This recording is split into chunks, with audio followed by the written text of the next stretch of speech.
Texan Global School. Law of Cosines. This class will analyze the law of cosines as a tool to solve oblique triangles.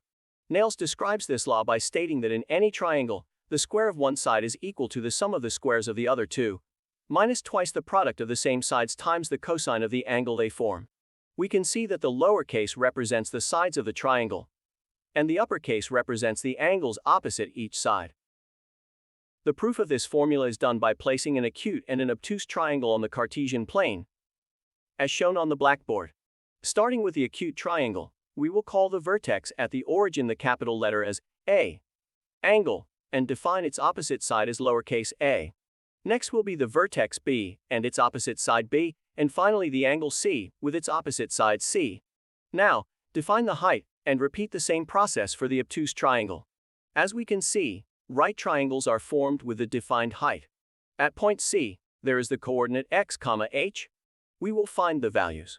So, if the sine of angle A is equal to the opposite leg, represented as height h, over the hypotenuse represented as b, when isolating, results that h is equal to b by the sine of A, and the cosine of the angle A is equal to the adjacent leg, represented as a value of the abscissa x, by the hypotenuse represented as b. Solving, results that x is equal to b times the cosine of angle A. Using the formula to obtain the distance between 2 points, results in the side A. The first given point to obtain the distance A is point C with coordinates x, h. The second point is B of coordinates C, 0. We can see that point C of coordinates x, h is B times the cosine of A, b times the sine of A. Hence, substitute in the formula of the distance between 2 points. Expand the square of a binomial. Group and factor. We see that we must use a trigonometric identity to simplify, and thus obtain the law of cosines. To get the other two relations, we must place one of the other angles in a normal position. Let's look at a first example. We will solve the following oblique triangle if side B is equal to 3, C is equal to 1, and angle A is 60 degrees. We will sketch the triangle. As we can see, the data shows one element from A, another from B, and another from C. So, we cannot use the law of sines. Therefore, we will use the law of cosines to find side A. So, substitute the given values in the formula, and solving, results A squared equal to 10 minus 6 times the cosine of 60 degrees. Remembering exact values, we can see that cosine of 60 degrees is equal to a half. By substituting that value and solving, results that A is equal to the square root of 7. Using the law of cosines again, we will obtain angle B. By substituting values into the second formula and solving, results that angle B is approximately equal to 101 degrees. Finally, we know that the sum of the interior angles of any triangle is 180 degrees. By substituting the values of A and B, we can solve, thus obtaining that C equals 19 degrees. Since we already have all the triangle missing values, we can sketch it. We can see that it is an obtuse triangle, since we have an obtuse angle of 101 degrees.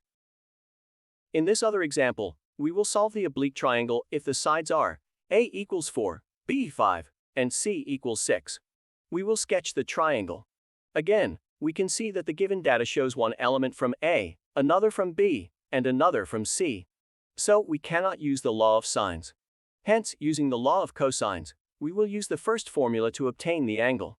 By substituting and solving, we get an angle A of approximately 41.41 degrees. We can now use the law of sines since we have two data from A, one from B, and another from C.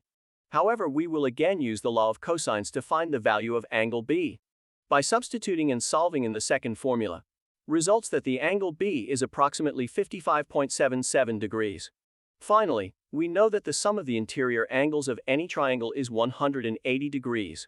By substituting the values of A and B, we isolate to obtain an angle C of 82.82 degrees.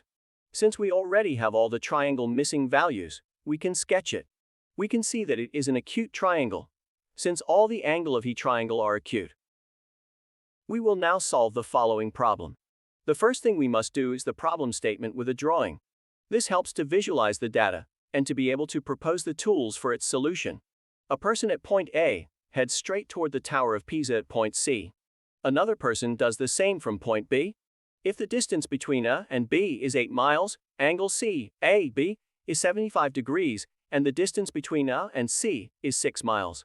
Which person will travel the greatest distance to the Tower of Pisa? As we can see, it is an oblique triangle. In this case, an acute triangle since the given angle is 75 degrees, and the remaining angles will also be acute. Hence we use the law of cosines to find side A, since angle A is 75 degrees, B is 6 miles, and C is 8 miles. Substituting results that the missing side is 8.7 miles. Therefore, when comparing the distances, the person who goes from point B to C is the one who will travel the longer distance. Texan Global School. Global online learning. Knowledge for the world. www.texanglobalschool.com